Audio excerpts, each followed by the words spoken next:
yang keempat, demokrasi. Dan untuk judul materi yang pertama, sejarah dan perkembangan ilmu politik. Perkembangan ilmu politik. Jika ilmu politik dipandang semata-mata sebagai salah satu cabang dari ilmu-ilmu sosial yang memiliki dasar, rangka, fokus, dan ruang lingkup yang jelas, maka dapat dikatakan bahwa ilmu politik masih muda usianya karena baru lahir pada akhir abad ke-19. Akan tetapi, jika ilmu politik ditinjau dalam rangka yang lebih luas, yaitu sebagai pembahasan secara rasional dari berbagai aspek negara dan kehidupan politik, maka dapat dikatakan ilmu politik lebih tua usianya. Definisi ilmu politik. Ilmu politik adalah sebuah ilmu yang mempelajari politik atau perpolitikan. Politik adalah usaha menggapai kehidupan yang lebih baik. Atau menurut Plato dan Aristoteles menamakannya sebagai eudaimonia atau the good life. Dan menurut salah satu ahli, J. Barnes, ilmu politik adalah ilmu yang mempelajari kehidupan bernegara yang merupakan bagian daripada kehidupan bermasyarakat. Ilmu politik mempelajari negara-negara untuk melakukan tugasnya. Dan ada konsep-konsep pokok dalam ilmu politik. Yang pertama, negara atau disebut state. Yang kedua, kekuasaan atau disebut juga dengan power. Yang ketiga, pengambilan keputusan atau decision making. Yang keempat, kebijakan atau policy. Yang kelima, ada dua, pembagian atau disebut juga distribution, dan alokasi atau disebut juga dengan allocation. Mungkin sampai di sini saja. Dan kita akan lanjut ke judul materi yang kedua, yaitu pendekatan-pendekatan dalam ilmu politik. Baik, seperti yang kita ketahui, pendekatan-pendekatan dalam ilmu politik itu ada 4. Yang pertama ada pendekatan neo-Marxis. Dan yang kedua ada pendekatan teori ketergantungan. Dan yang ketiga ada pendekatan pilihan rasional. Dan yang keempat ada pendekatan institusionalisme baru. Dan saya akan menjelaskan beberapa pengertian dari pendekatan-pendekatan tersebut. Pendekatan neo-Marxis. Kebanyakan kalangan neo-Marxis adalah cendekiawan yang berasal dari kalangan Bourgeois. Dan seperti cendekiawan yang lain, di mana-mana enggan aktif menggabungkan diri dalam organisasi besar, seperti partai politik atau terjun aktif dalam kegiatan politik praktis. Ada 2 unsur yang menurut Marx yang bagi mereka sangat menarik. Yang pertama, ramalannya tentang kapitalisme yang tidak terelakkan. Yang kedua, etika humanis yang meyakini bahwa manusia pada hakikatnya baik dan dalam keadaan tertentu yang menguntungkan akan dapat membebaskan diri dari lembaga-lembaga yang menindas, menghina, dan menyesatkan. Fokus analisis neo-Marxis adalah kekuasaan serta konflik yang terjadi di dalam negara. Mulai tahun 1970-an, pemikiran kelompok neo-Marxis juga dicantumkan dalam kurikulum jurusan-jurusan ilmu politik di Amerika Serikat dan Eropa Barat. Sekurang-kurangnya pemikiran neo-Marxis ini menimbulkan kepekaan terhadap hal-hal yang berada di bawah permukaan, hal-hal yang tidak mudah diamati dan diukur. Dan menurut Bertell Ollman dan Edward Vernoff, menurut mereka, sarjana neo-Marxis adalah mereka yang meyakini sebagian pandangan Marx mengenai kapitalis dan sejarah dan memakai metode analisisnya, terutama kaitan antara politik dan ekonomi sangat ditekankan oleh kalangan neo-Marxis. Dan selanjutnya ada teori ketergantungan atau disebut juga dengan dependency theory. Teori ketergantungan adalah kelompok yang mengkhususkan penelitiannya pada hubungan antara negara dunia pertama dan dunia ketiga. Kelompok ini menarik perhatian besar pada tahun 1970-an dan tahun 1980-an. Tetapi pada tahun 1960-an sudah mulai dirintis antara lain oleh Paul Baran yang kemudian disusul oleh Andre Gunder Frank. Yang paling ekstrim adalah pemikiran pelapor teori ketergantungan, yaitu Andre Gunder Frank. Tahun 1960-an, dia yang berpendapat menyelesaikan masalah itu hanyalah melalui revolusi sosial secara global. Sementara penulis lain seperti Enrico Cardoso 1979 menganggap bahwa pembangunan yang independen ada kemungkinan terjadi sehingga revolusi sosial tidak mutlak terjadi. Yang menarik dari tulisan-tulisan kalangan pendukung teori ketergantungan atau dependensi yang pada awalnya memusatkan perhatian pada negara-negara Amerika Selatan adalah pandangan mereka yang membuka mata kita terhadap akibat dari dominasi ekonomi ini. Dan selanjutnya pendekatan yang ketiga adalah pendekatan pilihan rasional atau disebut juga dengan rational choice. Pendekatan ini muncul dan berkembang belakangan sesudah pertentangan dengan pendekatan-pendekatan di atas. Inti ilmu politik menurut mereka adalah individu sebagai aktor terpenting dalam dunia politik. Sebagai makhluk rasional, ia selalu mempunyai tujuan-tujuan atau goal seeking atau goal oriented yang mencerminkan apa yang dianggap kepentingan diri sendiri.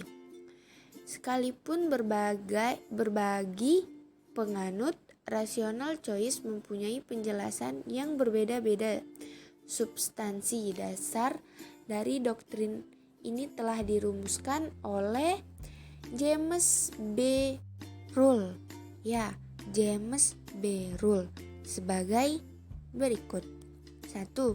Tindakan manusia atau human action pada dasarnya adalah instrumen, dalam arti alat bantu agar perilaku manusia dapat dijelaskan sebagai usaha untuk mencapai suatu tujuan yang sedikit banyak jarak jauh untuk manusia atau untuk kesatuan yang lebih besar, atau tujuan atau nilai tersusun secara hierarkis yang mencerminkan preferensinya mengenai apa yang diinginkan atau diperlukannya. Hierarki preferensi ini relatif stabil. Dan yang kedua, para aktor merumuskan perilakunya melalui perhitungan rasional mengenai aksi mana yang akan memaksimalkan keuntungannya. Informasi yang dimiliki oleh aktor sangat mempengaruhi hasil dari perhitungannya. Dan yang ketiga, proses-proses sosial yang berskala besar termasuk hal-hal seperti ratings institusi dan praktik-praktik merupakan hasil dari kalkulasi seperti itu. Mungkin akibat dari pilihan kedua. Dan bagaimanapun juga, pendekatan rational choice ini sangat berjasa untuk mendorong kuantifikasi dalam ilmu politik dan dapat mengembangkan sifat empiris yang dapat dibuktikan kebenarannya. Dan pendekatan yang terakhir yaitu pendekatan institusionalisme baru. Institusionalisme baru atau disebut juga dengan New Institutionalisme berbeda dengan pendekatan yang diuraikan sebelumnya. Ia lebih merupakan suatu visit yang meliputi beberapa pendekatan lain, bahkan beberapa bidang ilmu pengetahuan seperti sosiologi dan ekonomi. Institusionalisme baru mempunyai banyak aspek dan variasi, misalnya institusionalisme baru sosiologi dan sebagainya. Institusionalisme baru ini sebenarnya dipicu oleh pendekatan behavioralis yang melihat politik dan kebijakan publik sebagai hasil dari perilaku kelompok besar atau massa. Faktor penting dalam menentukan dan membatasi berbagai aspek yang diutamakan oleh pendekatan behavioralis. Suatu institusi adalah organisasi yang tertata melalui pola perilaku yang diatur oleh peraturan yang telah diterima sebagai standar. Menurut Jan-Erik Lent dan Van de Erson, struktur itu ada 5 menurut mereka. Yang pertama itu ada struktur fisik, yang kedua ada struktur demografis, yang ketiga perkembangan historian, yang keempat jaringan pribadi, dan yang kelima struktur sementara, yaitu keputusan sementara. Dan institusi adalah peraturan-peraturan yang stabil yang memungkinkan orang yang sebenarnya hanya mementingkan diri sendiri untuk bekerja sama dengan orang lain untuk tujuan yang sama. Institusi menentukan A. Siapa aktor yang sah, B. Jumlah aktor, C. Siapa yang menentukan tindakan,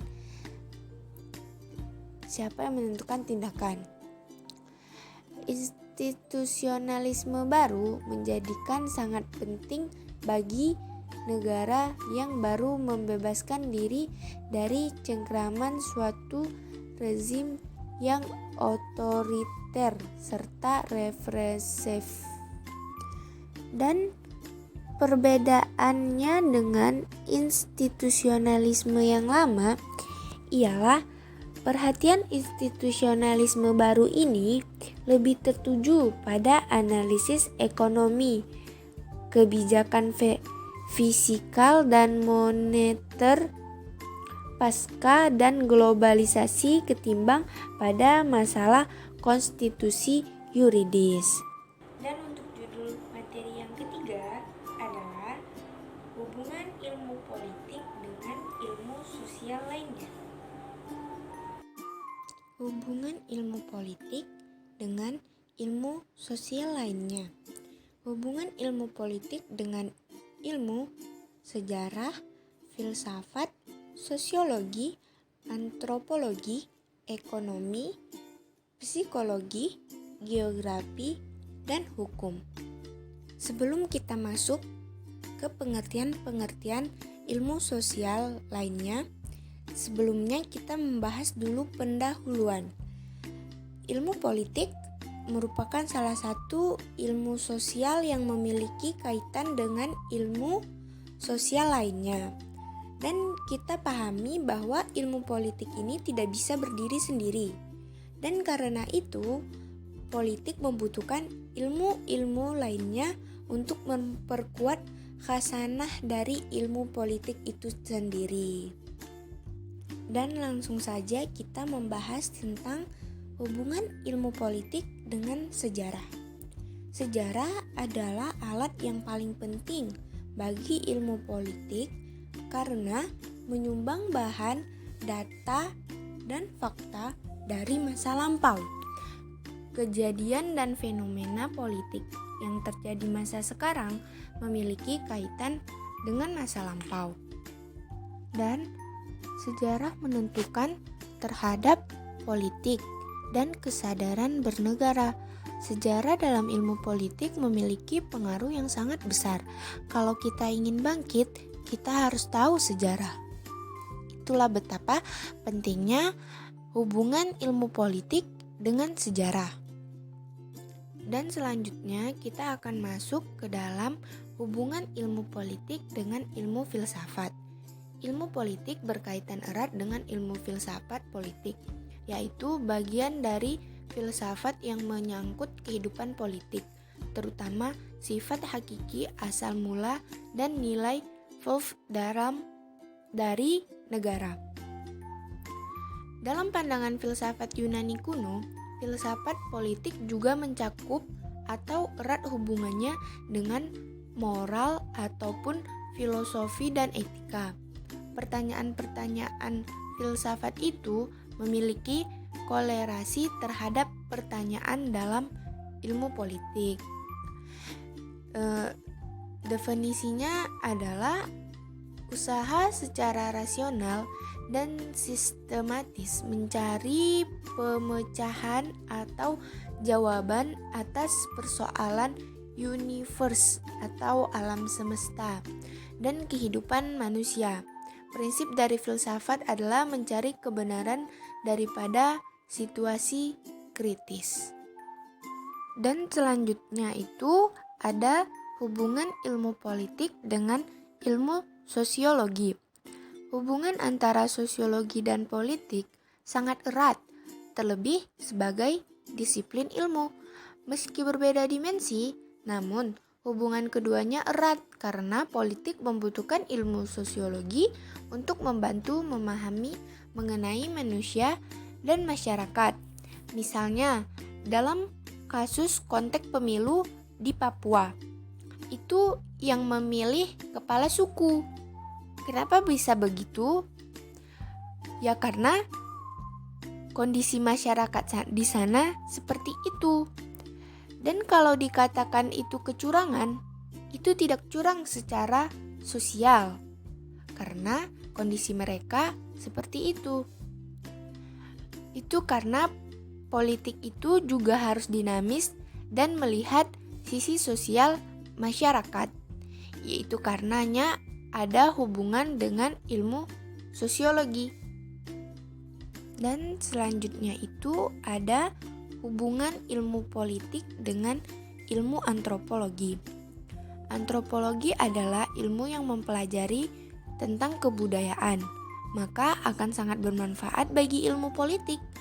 Kebudayaan memberikan corak dan ragam pada lembaga-lembaga dan ide-ide dalam masyarakat itu sendiri. Politik ataupun pemerintah harus melihat karakter setiap budaya, setiap suku, dan harus bisa mempelajarinya. Dan selanjutnya ada hubungan ilmu politik dengan ilmu ekonomi. Ilmu politik dan ilmu ekonomi merupakan dua aspek atau sektor penting dalam sebuah negara. Dua aspek ini tidak dapat dipisahkan karena memiliki hubungan yang sangat erat. Bila mereka berdiri sendiri, niscaya akan ada masalah yang besar di suatu negara tersebut. Misalnya, dikala politik bermasalah, pasti ekonomi ikut-ikut bermasalah juga. Jika ekonomi yang bermasalah, pasti politik juga ikut bermasalah.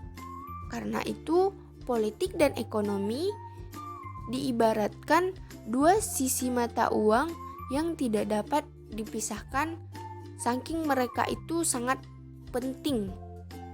Dan selanjutnya ada hubungan ilmu politik dengan ilmu psikologi. Ilmu politik itu adalah ilmu yang mempelajari manusia dalam lingkup sosial. Sedangkan ilmu psikologi umum adalah ilmu yang mempelajari tentang kejiwaan pada manusia. Atau dapat dikatakan ilmu yang mempelajari tentang manusia pada lingkup individu. Ilmu politik berkaitan erat dengan ilmu psikologi sosial. Misalnya, dikala orang ingin menjadi pemerintah atau misalnya pemilu, kita harus memilih supaya kita harus mempelajari jiwa seseorang itu supaya kita bisa mempengaruhi dia untuk memilih kita gitu. Kalau kita tidak mempelajari jiwanya, kejiwaannya, kita akan sulit mempengaruhi orang lain. Dan inti dari kekuasaan itu adalah mempengaruhi orang lain. Ya, jikalau kita ingin mempengaruhi orang lain, berarti kita harus mengetahui kejiwaannya terlebih dahulu. Selanjutnya ada hubungan ilmu politik dengan ilmu geografi. Ilmu politik memandang bahwa kondisi geografi dari suatu negara sangat luas dan berpengaruh terhadap aktivitas politik dan lembaganya. Montesquieu memberikan perhatian khusus pada iklim dan kesuburan tanah. Kenapa sangat penting? Karena dengan mempelajari geografi, kita dapat mengetahui wilayah-wilayah yang sangat menarik, yang membuat orang-orang itu ingin datang ke tempat yang menarik itu.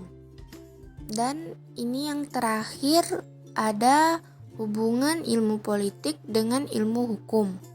Dalam peran negara sebagai pembentuk hukum dan dalam objek ilmu hukum itu sendiri, yaitu hukum.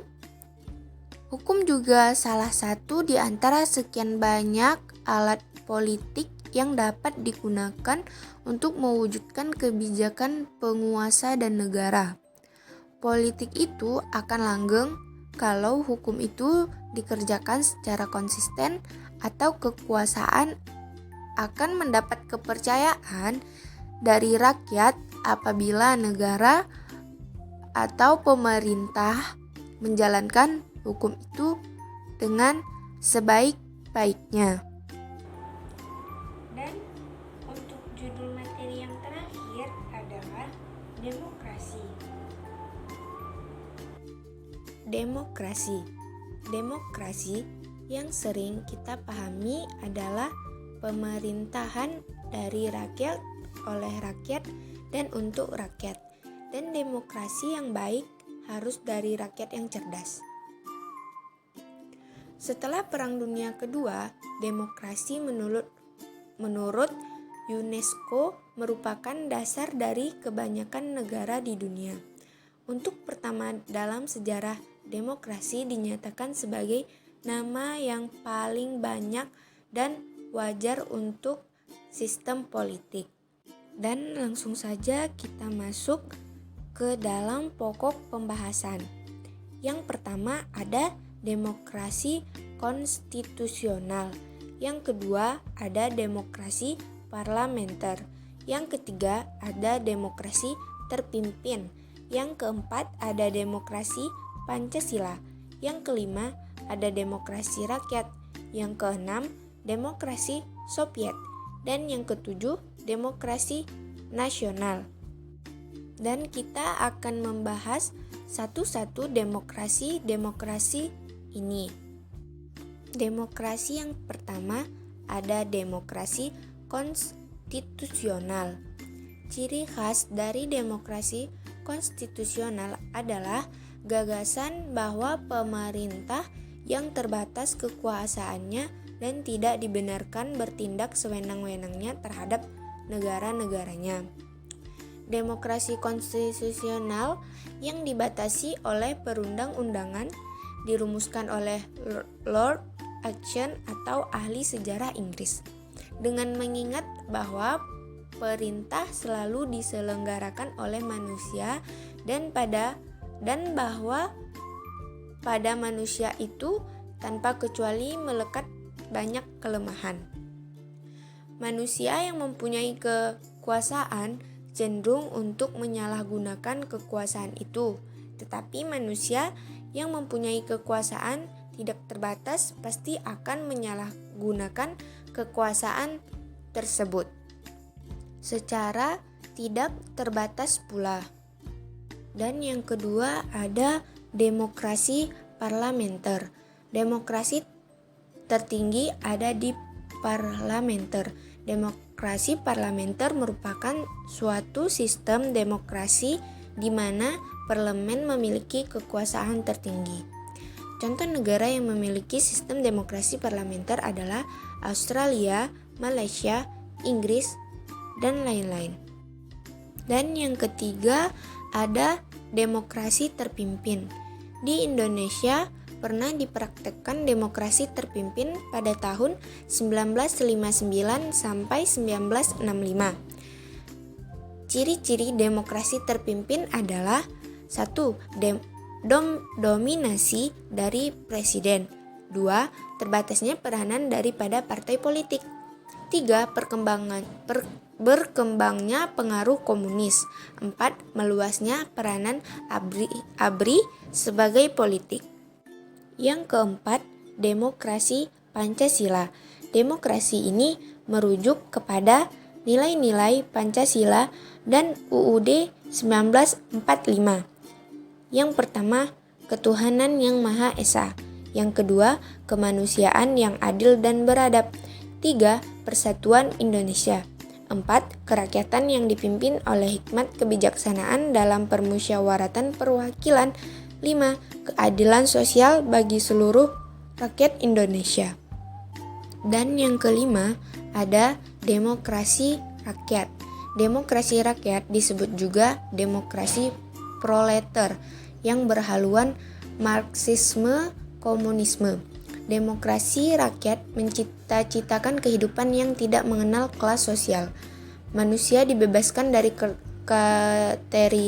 ketertarikannya kepada pemilikan pribadi tanpa ada penindasan atau paksaan. Akan tetapi, untuk mencapai masyarakat tersebut dapat dilakukan dengan cara paksa atau kekerasan. Dan yang keenam, ada demokrasi Soviet. Demokrasi Soviet adalah sistem politik di mana pemerintahan penduduk oleh Soviet-Soviet yang dipilih secara langsung atau bahasa Rusia untuk dewan dijalankan. Dewan bertanggung jawab langsung kepada pemilih mereka dan terikat oleh instruksi mereka menggunakan model perwakilan delegasi seperti mandat penting. Ini kontras dengan mandat bebas di mana delegasi terpilih adalah hanya bertanggung jawab untuk hati nurani. Dan yang ketujuh ada demokrasi nasional.